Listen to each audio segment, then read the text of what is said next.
ನಾನಿವತ್ತು ಮಾಡ್ತಾ ಇರೋದು ಬಜ್ಜಿ. ನಾನು ತೋರಿಸ್ಕೊಡ್ತಾ ಇರೋ ಬಜ್ಜಿ ಈಸಿ, ಸಿಂಪಲ್ಲಾಗಿರುತ್ತೆ, ಟೇಸ್ಟಿಯಾಗಿರುತ್ತೆ. ಒಮ್ಮೆ ಟ್ರೈ ಮಾಡಿ ನೋಡಿ. ಹಾಗೆ ನನ್ನ ಚಾನಲ್ಗೆ ಸಬ್ಸ್ಕ್ರೈಬ್ ಮಾಡ್ಕೊಳ್ಳಿ. ಬಜ್ಜಿಗೆ ಬೇಕಾಗಿರುವಂಥ ಇಂಗ್ರೀಡಿಯೆಂಟ್ಸ್: ಈರುಳ್ಳಿ, ಹಸಿಮೆಣಸಿನ್ಕಾಯಿ, ಕರಿಬೇವು, ಕೊತ್ತಂಬರಿ ಬೇಕು. ನಮ್ಮ ಮನೇಲಿ ಕೊತ್ತಂಬರಿ ಅಷ್ಟಾಗಿ ಇಷ್ಟಪಡಲ್ಲ, ಅದಕ್ಕೆ ಹಾಕಿಲ್ಲ. ಉಪ್ಪು, ಅಜ್ವೈನ್ ಮತ್ತು ಕಡಲೆ ಹಿಟ್ಟು. ಇಷ್ಟೇ ನಮಗೆ ಬೇಕಾಗಿರುವಂಥ ಸಾಮಾನು. ಇದನ್ನು ನಾವೇನು ಮಾಡಬೇಕು, ಇವೆಲ್ಲವನ್ನು ಒಂದು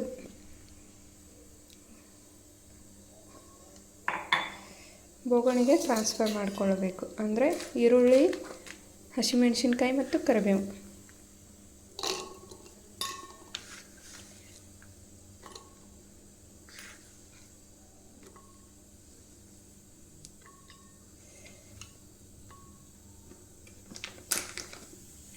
ಇವಾಗ ನೆಕ್ಸ್ಟ್ ನಾನು ಇದರಲ್ಲಿ ಹಾಕ್ತಾ ಇರೋದು ಕಡಲೆ ಹಿಟ್ಟು.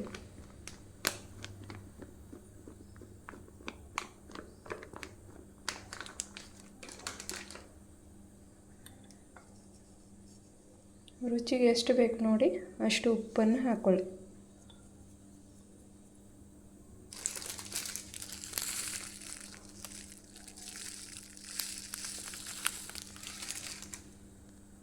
ಸ್ವಲ್ಪ ಅಜ್ವೈನ್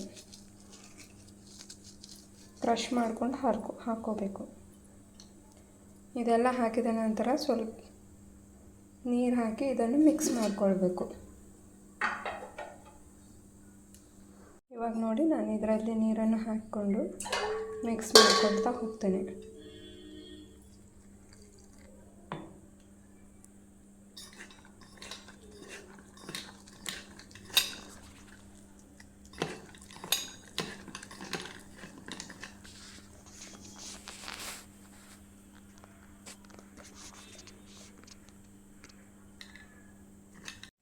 ನೋಡಿ, ಹಿಟ್ಟು ಈ ಹದಕ್ಕೆ ಬರಬೇಕು.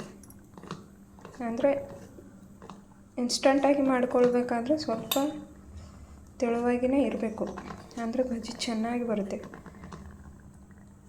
ಇದನ್ನು ಟ್ರೈ ಮಾಡಿ ನೋಡಿ, ಆಮೇಲೆ ನನಗೆ ಕಮೆಂಟ್ ಮಾಡಿ ತಿಳಿಸಿ. ಹಾಗೆ ನನ್ನ ಚಾನಲನ್ನು ಸಬ್ಸ್ಕ್ರೈಬ್ ಮಾಡ್ಕೊಳ್ಳಿ, ಲೈಕ್ ಮಾಡಿ, ಶೇರ್ ಮಾಡಿ, ಕಮೆಂಟ್ ಮಾಡಿ. ಇವಾಗ ಎಣ್ಣೆ ಬಿಸಿಯಾಗಿದೆ, ಬಜ್ಜಿಯನ್ನು ಬಿಡಬೇಕು.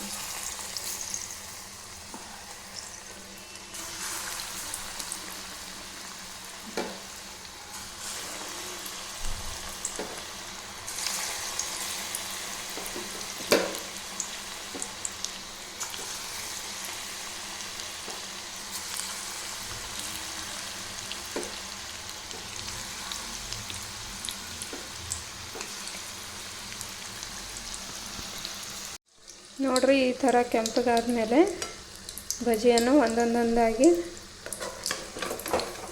ತಿರುಗಿಸ್ತಾ ಹೋಗಬೇಕು.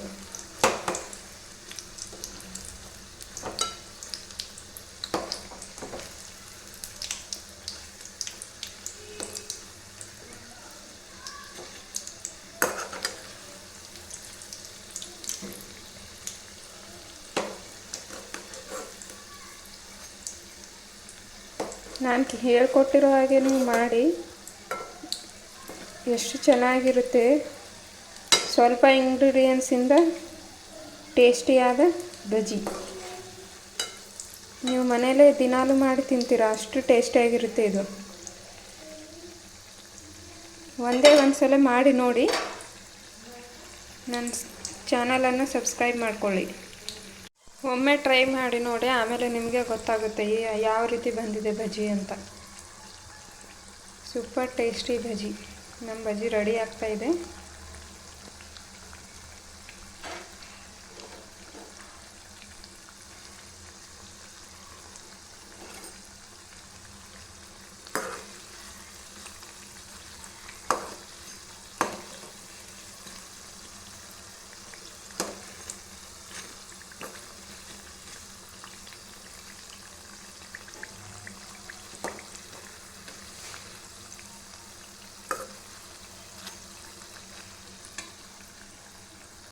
ನೋಡಿ ಬಜ್ಜಿ ಹೆಂಗಿದೆ, ಕ್ರಿಸ್ಪಿ.